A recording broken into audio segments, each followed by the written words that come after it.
Et je crois que ce que je dis là est un consensus complet. Du président Biden au chancelier allemand, tous les dirigeants de l'Europe. Donc seule la force, notre force, français, européen, l'OTAN, je ne sais pas, peut l'arrêter, peut le stopper. Il faut le stopper en Ukraine.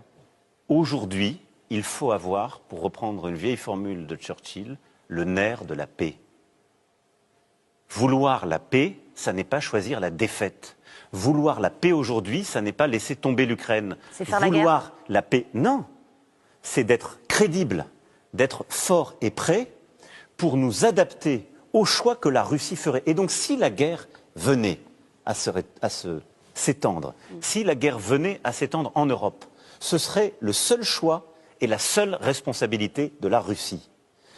Mais décider, nous, aujourd'hui, d'être faibles, décider, nous, aujourd'hui, que nous n'y répondrions pas, c'est déjà être dans la défaite. Pourquoi vos homologues ne le disent pas? Et ça, je ne le veux pas. Mais contrairement à ce que vous voulez croire, beaucoup de mes homologues m'ont suivi.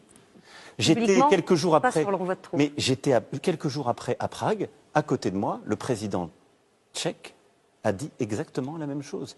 Vous aviez ici même, il y a quelques jours, le président lituanien.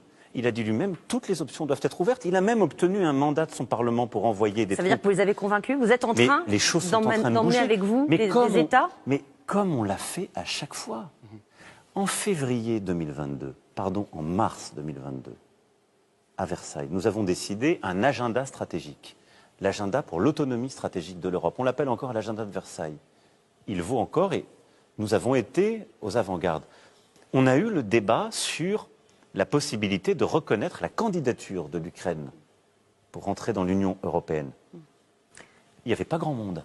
2 mois après, j'allais en train à Kiev avec le chancelier Scholz, le président du Conseil Draghi, le président de Roumanie, et nous disions tous les trois avec le président Zelensky que nous étions pour, et nous décidions dans le Conseil suivant que ce serait le cas. Les choses bougent, il faut simplement les mettre en mouvement par lucidité et parce que c'est ma responsabilité. Et ce que je veux vous faire toucher du doigt,